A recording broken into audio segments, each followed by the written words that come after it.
Hello and welcome back to Seaside Garage and the AZU. In the previous video I came to the conclusion that the charging system wasn't really working because of the regulator. I wasn't really trusting my own judgment on that one because it's out of my comfort zone. So I've actually tried with another dynamo at the front end, another coil and another rotor and all that. Everything else on the regulator has been changed because I had one. I didn't have a regulator. It was the same. So now I'm even more sure that it's the regulator that is at fault. And I have another one which is also old. So maybe that's broken also, but I'm gonna try with that and hopefully it will work. And if it works, I will start to do all the other stuff. I have decided to renew the wiring harness up front because it's just so brittle and so, yeah. There's no fuses in this car. So the wires are quite important. So yeah. I'm gonna try to remove this regulator and put the other one that I have in and see if that will work. I had a lot of comments in the previous video that I should clean the points in this. I did clean the points in the previous video, I just didn't show. I have been cleaning them again and again afterwards, just in case. It's not changing anything. I don't know if this unit is broken or if the problem is that the unit is not the correct one for the dynamo. I really don't know. Did I just drop 2 out of 3 screws? It's starting pretty well.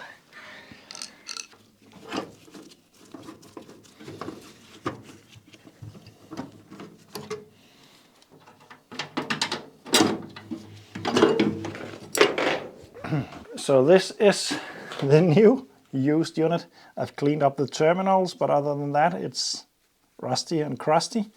I did open it up and checked inside and it looks nice and clean in there. So there's a chance it works. I know that this is old stuff and a new one would be better, but this car's not gonna drive a lot. And also it would look so weird with a completely new one in here.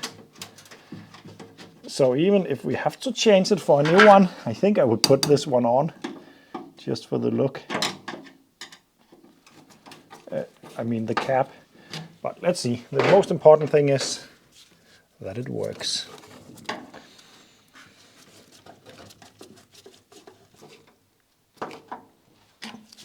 I'm just putting the wires on to test, because as mentioned, I will remove them to change the wiring harness.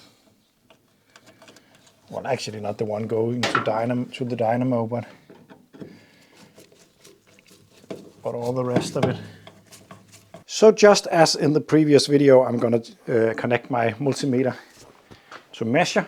Reconnect the power, like so, this to ground, the other end to the dynamo output, which is this one. So let's see if it works.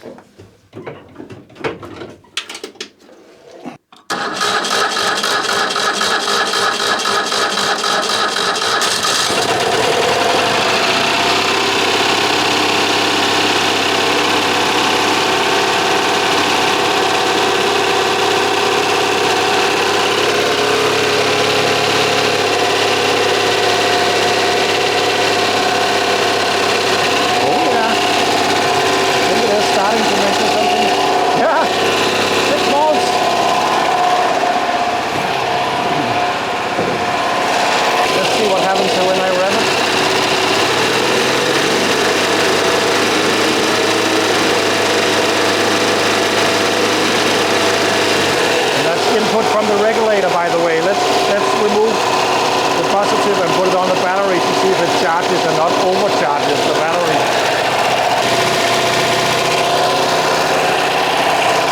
6 volts on the battery.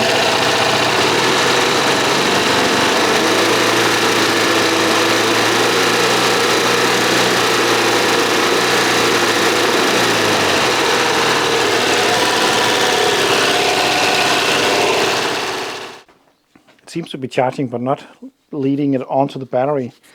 I have a feeling that this is actually the points that needs cleaning.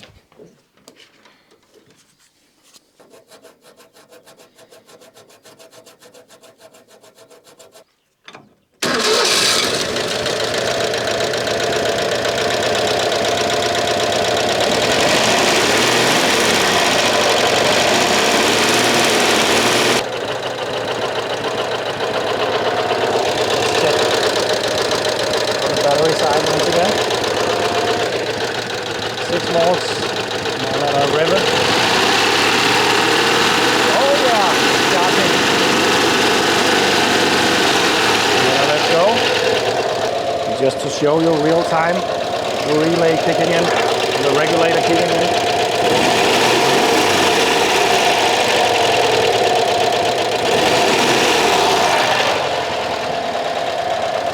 Nice. It's working.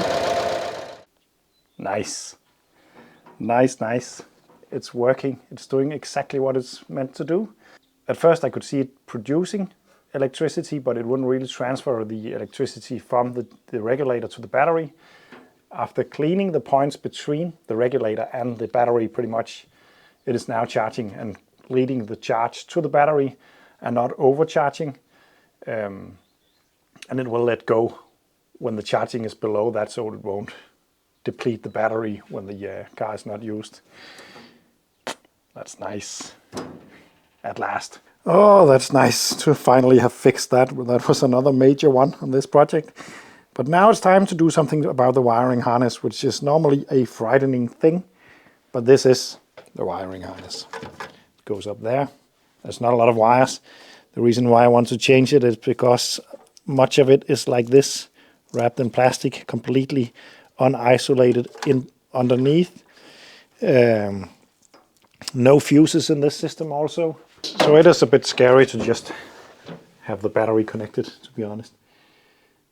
It's a bit dark in here, but the wires in here are the same. What I'm gonna want to do is to remove the screws, to remove all these connectors, take some pictures before that, and then I'm gonna remove the entire harness and start to reconstruct it. So I'm gonna take a picture of the wiring, and then I'm going to remove them.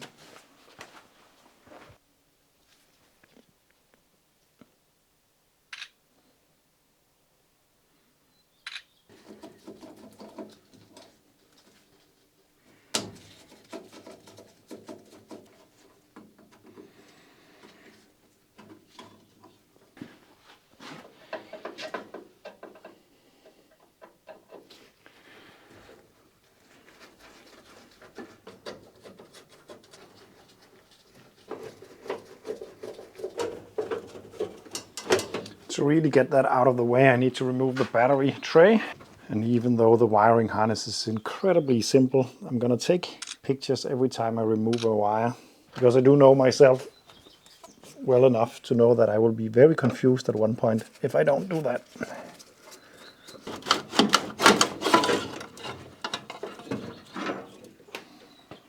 I decided to remove everything from out here, or the wires, and put it through this way. That way I can take the entire cluster out and make sure that I get the connections right in there. I think that's the right thing to do. So I'm just going to disconnect everything out there and then pull it out from here.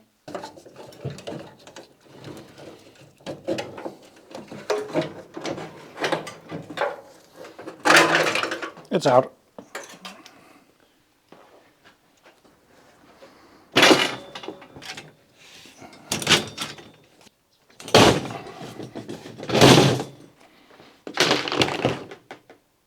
So my plan of attack is to measure out the wires to know exactly where they go, but they are color coded up here, but most of the color codes has fallen off down here. So I'm just going to color code everything, and then I'm going to leave this up here and then start to recreate it. What I'm going to do is to take the wires and put these connectors on, and then in the other end I will measure how long it's supposed to be, give it some room, make it slightly larger than that, and then I won't put on the connectors until the wiring harness is on the car, because that would make it a lot easier in case that something is suddenly too short. That won't happen if I got some extra breathing room. So that's what I'm gonna do. Just take one wire at a time and then measure. And then it shouldn't take too long actually, because it's quite simple wiring harness, hopefully. So I'm just going to use my multimeter on the continuity settings with a beep. And then fine, let's just start with the red wire like that. And then figure out where that goes.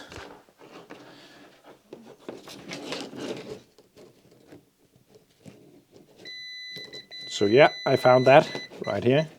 So that's for the headlights. And then I'm going to mark that wire up in the other end.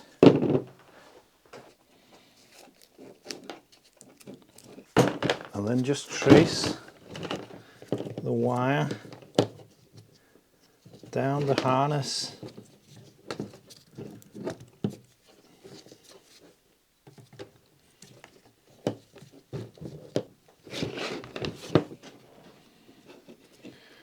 So that's until here. And then I'm going to give it some breathing room, just a bit longer. This I can trim off when it's on the car. But I will mark where the tape is supposed to stop, just so I don't put tape on an area that is most likely cut off. Like this. I know that there are at least 3 wires of this length, so I'm just going to recreate them. Citroen of this era doesn't really care much about color coding the wires.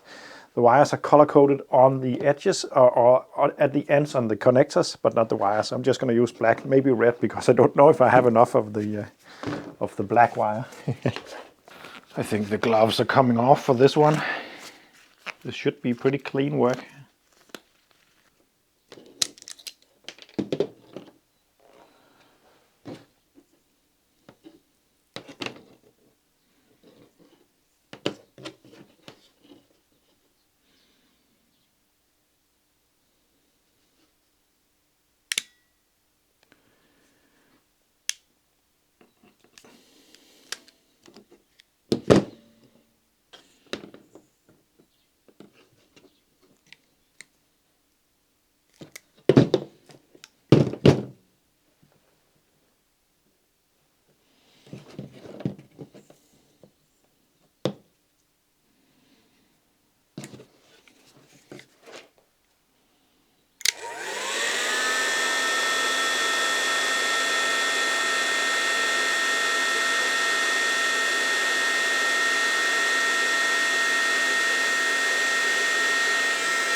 There we go. I need to make 3 of these for the headlight at least. So that's the first 3 wires now done, and what I want to do to keep them, or make it a little bit easier for myself not to lose the orientation, I'm just going to put some shrink tape on them, some shrink tubing on them, a couple of places just to keep them together. And another advice is to listen to a Bob Marley album when doing stuff like this. I'm listening to Exodus at the moment.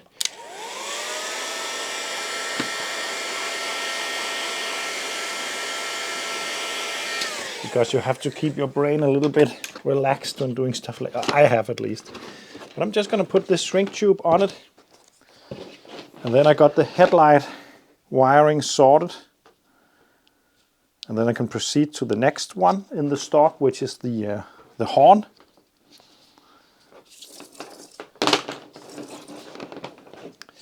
I just helped a guy install a T5, I think it's called, system on a Saab 900 Turbo. That means modernizing the engine management system. It's a long story, but what I want to mention is that he bought a completely new wiring harness for that Saab that someone made. And I am blown away by that, because this is a very simple wiring. But you still have to be quite concentrated when doing stuff like this. So imagine making a wiring harness from scratch for a car with a direct ignition and direct injection and many systems. I think that would take me quite a long time, and it would probably not work when I was done with it.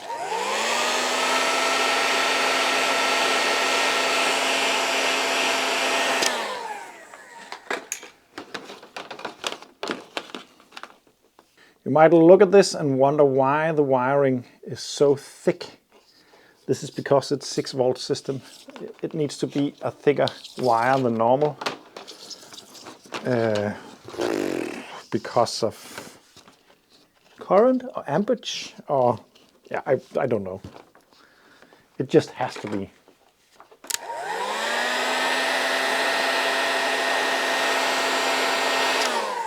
Anyway, I'm just going to continue doing this until the entire wiring harness is new and located next to the old one. I think normally I would use some kind of shrink tubing or meshing net or something like that on the wiring harness when it's done. In this case, I'm going to wrap it with some cloth kind of tape stuff, just to make it look a little bit like the original, because this wiring will stand out a little bit when it's fitted onto the car, because it's new and it will look a little bit weird. And as mentioned, I made it longer than it has to be, because I want to fit the connectors at the other end when it's on the car, just to make sure that it's not suddenly too short or something like that. That would be so stupid when everything is new. So just a small update. I'm finished with the horn wiring, taped it up like this. Then I discovered these 2 wires that puzzled me for a bit, because I wasn't really sure what they were doing. I couldn't find the other end until I found them right here, cut off all the way in the wiring harness. Those are the wires going from the dynamo to the regulator. And when this car arrived, it had a extra wiring. I showed you that in the previous video, I think. I removed that very early on and made a new one. Apparently it's not supposed to be like that originally. Originally it will be routed in the main wiring harness. But now that I have already made a new one, it runs right there, it needs to be cleaned up and hanged up and so on.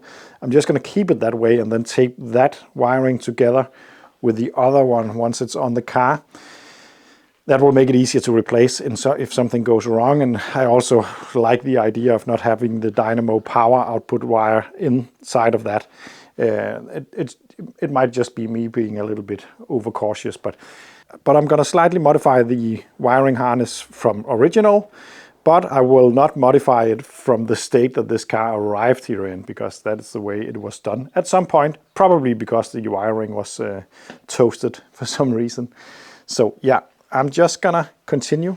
I'm now finished with this part of the wiring harness. The next wire is this. This is connected to the battery positive terminal on the starter engine or the starter motor.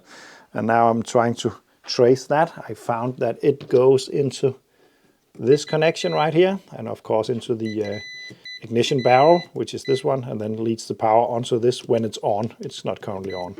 So I'm just gonna figure out which of these 2 wires it is, and then start to replace that. So this is just the way the game plan. Just take 1 wire at a time, make sure I know where it goes, and then replace it on the one next to it. I really hope I keep track of everything. Otherwise, we will probably notice some smoking when I get so far. Hopefully not. Yeah, I'm just going to keep on working.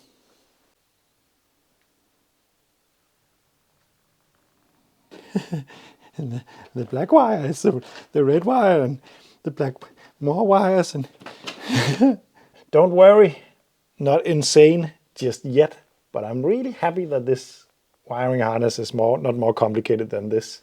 I noticed one very good thing to find, at least for the future. The wiring harness is missing the earth connection from the engine block to the regulator. That has been broken off. I have now recreated that. It would be able to pull the ground through other places, through the chassis, but this way it will be a lot better. So that's nice to find. I need a couple of wires more, and then I can start taping them up. I will take you back in, I think, half an hour or something like that, maybe a bit more. I think I need a cup of coffee, and then the wiring is done.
it's done, and I'm taping it up.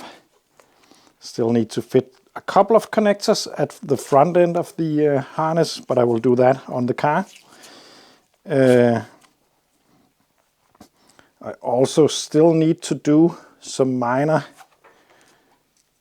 replacement of the wiring harness in the light, in the headlight holder, and the wiring going to the rear of the car.